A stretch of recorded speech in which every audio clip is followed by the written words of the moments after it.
আয় ভাত শামিম, ভাত খেয়ে যা, ভাত খেয়ে ক্রিকেটের পুম মেরে যা।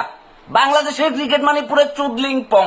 জাকের আলী আর ভাত শামিম যে দুর্দান্ত খেলা দেখাইছে, মানে তাওহিদ হৃদয় আউট হয়ে গেছে আর তাওহিদ হৃদয়ের জায়গাটা নিচ্ছে জাকের আলী, যার জীবনে অফসাইডে তারা মারতে দেখলাম না। একটা ব্যাটসম্যান তার ব্যাটিং দেখা মনে হচ্ছে নাসুম আহমেদ এর চেয়ে ভালো ব্যাটিং করতে পারে। নাসুম আহমেদ, আই মিন ইট।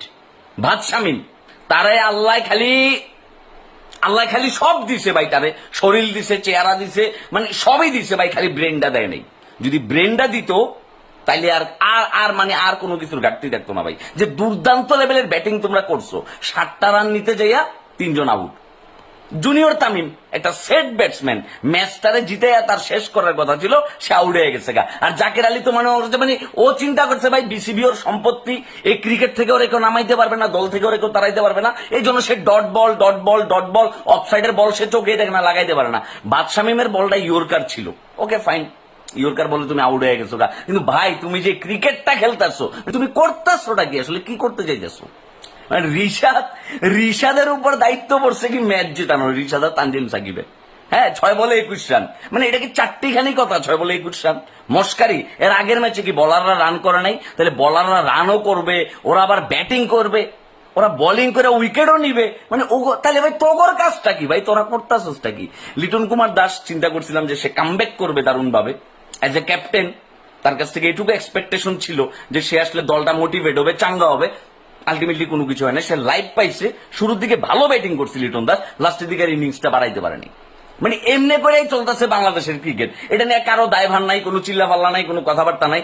স্টেডিয়ামে দর্শকরা জাকের আলীর দেখে দুয়ো ধ্বনি দিচ্ছিল, ভুয়া করে চিল্লাইতেছিল, মানে তারপরও তাদের কোনো লজ্জা নাই। ঠিকঠাক দেখবেন একটা অজুহাত দাঁড় করাই দিচ্ছে ম্যাচ শেষে, এবং সংবাদ সম্মেলনে এসে বড় বড় কথা বলবে। সাংবাদিকরা কি করবে জানেন? ওরা ওই যে নেটে ছক্কা মারে, গত ম্যাচে সাংবাদিকরা কি নিউজ করছিল দেই, যে ম্যাচ হারার পরে নেট প্র্যাকটিসে নেমে গেলেন জাকের আলী। বাহ, কি চমৎকার নিউজ! অথচ মাঠের পারফরমেন্সে দেখেন একটা ক্রুশিয়াল মোমেন্টে নুরুল হাসান সোহানরে বয়ে জাকের আলীর নিচ্ছে, আলটিমেটলি জাকের আলী কি হইলো? ফ্লপ হইলো। সাব্বির হাসান কি দোষটা করছে ভাই? তারপরে ডাক সৌম্য সরকারের ডাক ভাই, এরা মানে এবার এমনি করে ফালায় রেখে লাভ নাই। সাইফ হাসান চিন্তা করছিলাম যে ভালো একটা স্টার্ট করবে, হইল না আজকেও, এমনি করে যাইতেছে ক্রিকেট। সাইফ হাসান রেনি এত আর্লি আমি জাজ করতেই চাচ্ছি না, দেখি আরো কিছুদিন। বাকিদের মতো সেও কি একই লম্বা রেসের ঘোড়া হয়, নাকি বাকিদের মতো একই সে কি চুদলিং পং হয়? ক্রিকেটটারে ভাই তোমরা ভাই সেরা ভাই, যে দুর্দান্ত খেলাটা তোমরা দিছো।